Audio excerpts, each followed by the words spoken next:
Hey, hi, Pastor Justin, back with another snapshots from the Bible.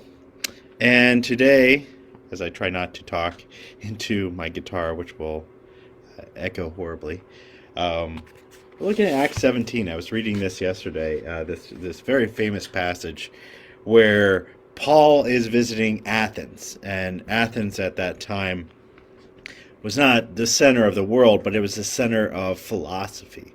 It was the center of religion. Of course, like the Greco Empire had expanded prior to the Roman Empire, and so Hellenistic influences were all over the ancient world, and a lot of people worship different gods. There was a huge movement of philosophical thought, stuff we still study today, stuff we still talk about today. And so Athens, if you wanted to go to one place, the New York City of the culture at the time, you wanted to go to Athens. And Paul is there, and he's walking around, and scriptures tell us that his heart was distressed, that he saw so many idols, because he's seeing so many people being taken away from God, being led down false streets to worship gods made of stone and idol and wood and things that wouldn't help them at all. So he eventually gets into a great discussion with kind of the core philosophers of the city.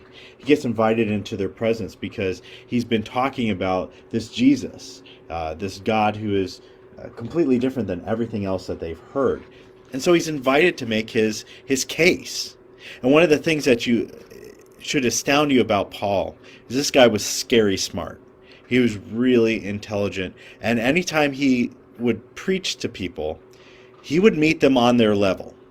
So he wouldn't always use the same approach for different people. So when he's in the presence of the philosophers, he's not talking to them as if they're Jews and they have this whole back history of being in Israel. He doesn't appeal to scriptures because they have no idea what scriptures are, right? So what he does is he appeals to philosophy. And it's a very interesting approach. You have to be very well read, and Paul was extremely well read. He had the equivalent of a PhD in philosophy and theology at the time. And so he basically starts off by saying, "Hey, I was walking along, I saw this one idol, and you guys I have to commend you. You are so dedicated to making sure that a God doesn't get not worshipped, that you created this idol saying to an unknown God. Let me tell you about that unknown God, that one God you don't know, and you really should be worshiping, because now you can fill in the blanks." And so he says, "You're ignorant about this very thing you worship. Let me tell you more about it." And then he goes into basically this sketch of overview of the God who made the world. He says, verse 24, "And everything in it is the Lord of heaven and earth, and does not live in temples built by human hands." That's a big change in everything else in that in the Greek society at the time. "And he is not served by human hands, as if he needed anything. Rather, he himself gives everyone life and breath and everything else." Don't overlook that. He gives everything life and breath and everything else. Everything. Um, the breath is the life of the person, and it's he's making a very bold claim here. You know, sometimes these ancient gods, had their domains. They only really had power over certain portions of the world. They had limits to who they are. Paul is saying this one God is everything, made everything. Okay, you get it.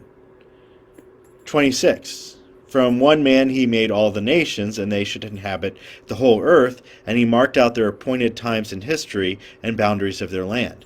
So he claims that not only did God make everything, but he has absolute sovereignty over all of history. Again, a huge claim. Even a claim today that some Christians don't believe. A lot of non-Christians certainly don't believe that God has sovereignty over every beat of history. Paul says right here, he absolutely does.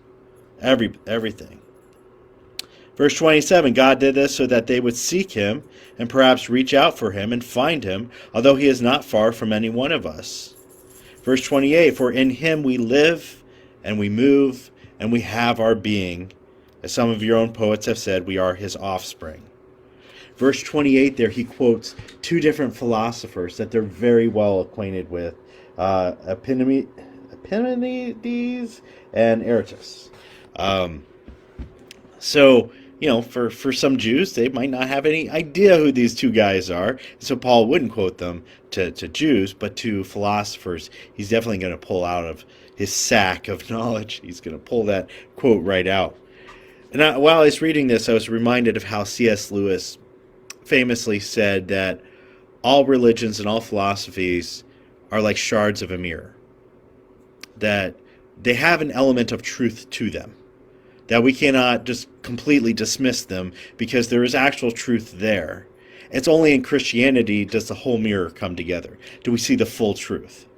But it's good to study other philosophies. It's good to study even other religions, not to believe them, but to look for where the truth is. And then once you understand where the truth is, you can use those as hooks to pull people to the bigger truth. You can go, hey, you know what? You guys do get it right here. You absolutely do. And look where it really comes from. It's the Bible. So Paul is not saying, hey, your philosophers are all bunk. You shouldn't listen to any of them. He says, you know what? I like what that one guy said, that in God we live and we move and we have our being, because that's absolutely true. In God we do live and we do move and we do have our being. Without God we would not exist. Without God's sustaining hand on the universe, we wouldn't have any power, any agency whatsoever.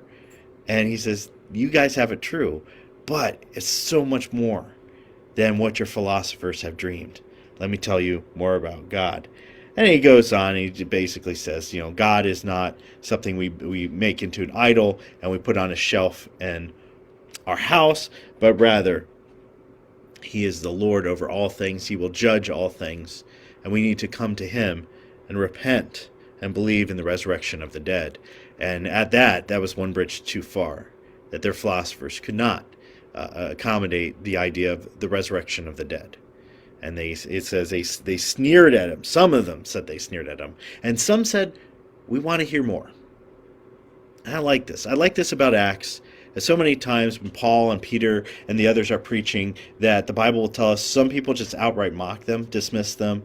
But some people said, I want to hear more. Tell me more. This sounds like truth. So, a few interesting lessons from Paul today about how we approach other people when we witness for the gospel, and how we understand that there are shards of truth in so many things in the world, and we can always use those to draw people back to the full truth of the gospel of Jesus Christ. Have a great day. God bless.